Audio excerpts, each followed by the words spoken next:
Hey there everyone, Lord Frigid here with the 24th episode of Aether Raid's Offense. I had a pretty tame week this time. Not very many challenging battles, but I did have enough content to get together a video for you all. I actually even have a bonus battle, so go ahead and look forward to that. This week I used Air as my bonus unit, the New Year's variant with the Tamari, which is actually a ridiculously good support weapon. So I think I'm just going to go ahead and just delve right into these battles. So this is the first map up, and it's kind of like an infantry pulse setup in that it sacrifices the sheer amount of threatened space in favor of greater quality of coverage over the space that it does threaten. As to whether it does as good of or a better job than an infantry pulse setup, I'm not really convinced. I think this map boxes in the units a little too much. For instance, consider a situation where you were to place a ranged unit 2 spaces below that tactics room, and then you snipe Celica. I'm choosing Celica for sake of example because it's harder to snipe Kyria because Kyria is naturally bulky and she lowers your attack by 9 during combat. Then you can refresh your ranged unit and then reposition your refresher out from below. And then what happens on the enemy phase is Kyria moves forward. Kyria is now probably threatened by your ranged unit, who is still close enough to threaten her, and as a result, she gets rallied by Sothis.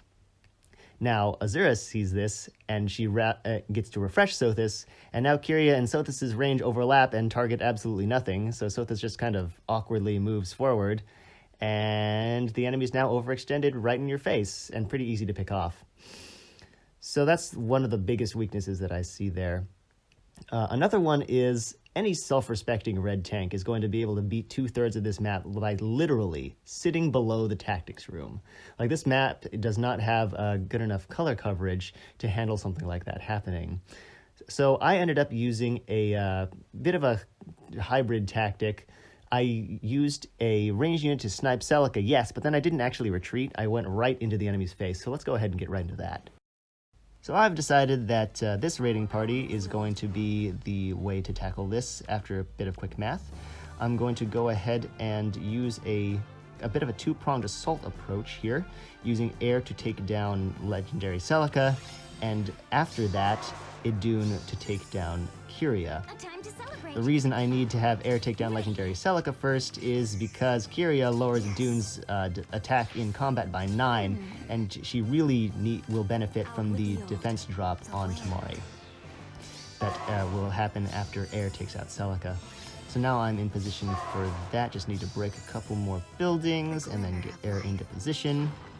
But after that, I'm pretty well set up. Unfortunately, Idun can't take any buffs because she's afflicted by that panic manner, but that's okay. I mean, she's not really afflicted by panic so much, but it does kind of suck to not be able to take the buff in the first place. So I believe 43 speed on Celica and 47 on Air plus 3 from being in the same column as Peony. That gives her enough to double and take out the enemy Celica. And now that defense drop will allow Sothis to break the panic manner, and Idun should be able to take Kyria down.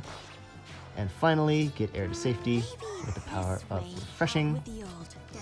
And now, important thing here to note, enemy Sothis can deal at least 5 damage to my Sothis, which means she immediately goes for that, and Yoon will not harsh command first, which would certainly have gotten Peony killed, since Yoon would have gotten the refresh from Legendary Azura and had her movement boosted. Yeah, why does Sothis go that way? That's mean.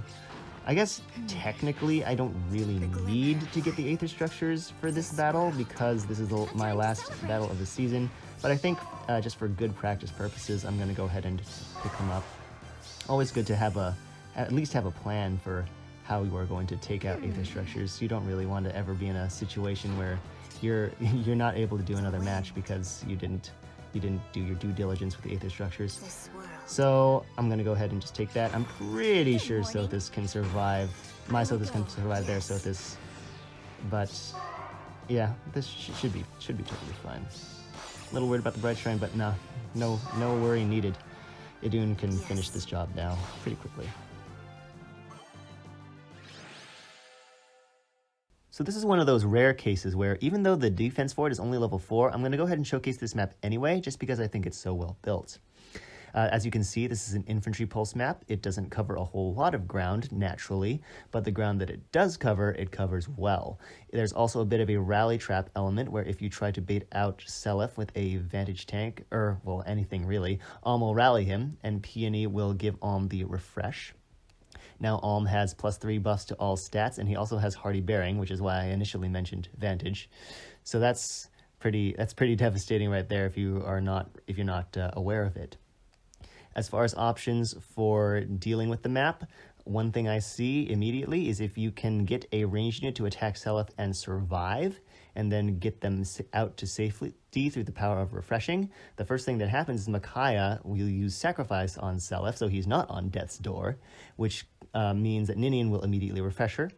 Since your ranged unit at this point is probably still threatening Selef, Alm will still rally him, and that consumes Peony's refresh, meaning that while the enemies are alive, a lot of them have now advanced and are not really, without really being able to actually threaten you.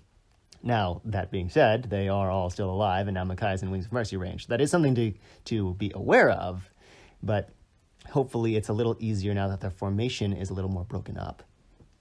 The other big weakness that I see with this map is right below that breakable block on the left-hand side, where the tactics room is currently. If you take a 2-range Vantage tank and snipe Lilina, that will be pretty detrimental for this setup. Alm almost certainly deals at least 5 damage to your unit, and also almost certainly deals more damage to your unit than Peony does. Because Peony doesn't have guidance, Micaiah can't warp to her, which means that Alm is probably going to attack you first. And since he's the Hardy Bearing user, well, now you've got a set up Vantage tank and no Hardy Bearing to counter it. So that's the other big weakness that I see with this map. It's also pretty susceptible to hit-and-run Gale Force strategies, more so if you're using a Cavalry Gale Forcer. For instance, if you were to take out Ninian, then you can just retreat. And definitely use a refresh and reposition operation to get all the way to safety there, because after Selef moves, probably straight down, once Alm and Lilina advance, probably to the space where Selef is at the beginning, they will receive the refresh from Peony, and then they will be able to warp to Selef, which extends their threat range pretty dramatically. So just something to keep it in mind. I myself ended up using a sort of a hit-and-run Gale Force strategy, so I'm going to go ahead and get into that. So to my great shame, I only just recently realized that having a mythic hero that is also a refresher opens up some really nasty cheese strategies. So I'm going to go ahead and use my legendary Leif and Bright Fjorm raiding party for this. I do use Air as my bonus unit, and instead of a 3rd refresher, well, 1 for scoring purposes, and also because it's really nice to have a smite unit around just for mobility purposes. I actually mock battled using this raiding party against literally everyone on my friends list tier 21 and over, just to make sure it was actually viable, because I really wasn't sure. Fortunately, Leif is going to be able to take out Ninian here. And after that, he is going to be able to double Selef. That's even possible even if this fort were level 5, just because Tamari lowers his speed, Selef's speed, and Peony boosts Leif's speed just enough to exactly double poor Selef. Now, I don't really have to worry about Peony's refresh this turn, but I do have to predict a little bit. Maybe she'll go down? I don't know. Bit of a rally situation there. No, she moves straight over, and that means I need to finish this battle on this turn, so I don't have a legendary Alm refresh into my face. So I think I can do that pretty easily here. There's a nice space right between those traps where I can have Leif just walk over there and snipe Alm. So that should be pretty simple. And then I want to get Air up here and refreshed so that Gentle Dream can provide +3 buffs to my Peony, just to make extra sure that she doesn't get killed by the enemy. So yeah, she attacked Leif. That didn't end well for her. So because the first two battles were pretty short, I decided to pad the length of this video with a bonus battle.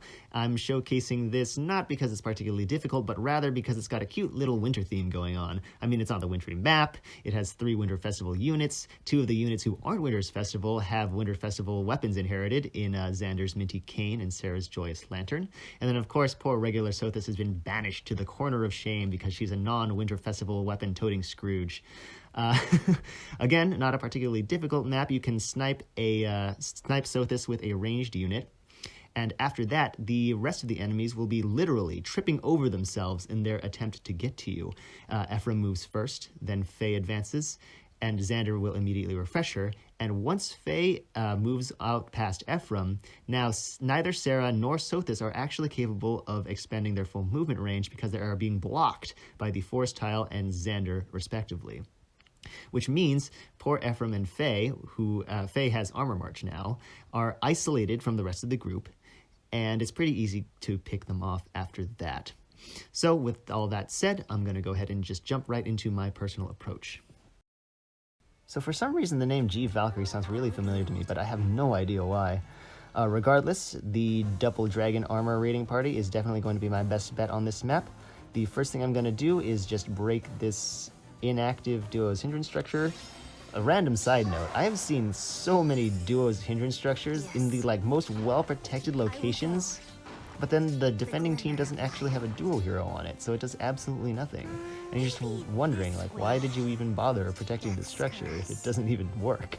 That said, I don't think that was the goal for this particular Duo's hindrance structure. Just the way it was so accessible leads me to believe that it was literally there just to be there.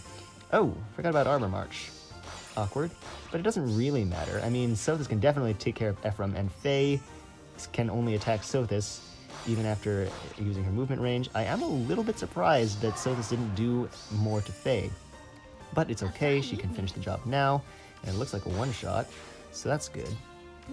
And then after a refresh, Idun should actually have the stat line necessary to one-round Xander. Yep, poor guy. And after that, I can start breaking some of these other structures in preparation to claim the Aether structures and eventually victory. Sarah's probably not going to be able to do anything, although that Savage Blow is a little bit annoying. And then, of course, Winter Sothis can't touch Idun at all, especially with Demonic Breath active. Oh, that Sarah has close counter. I didn't even notice that at first. Although, actually, that 1 damage helps me, because now Demonic Breath is active, since Idun is less than full HP.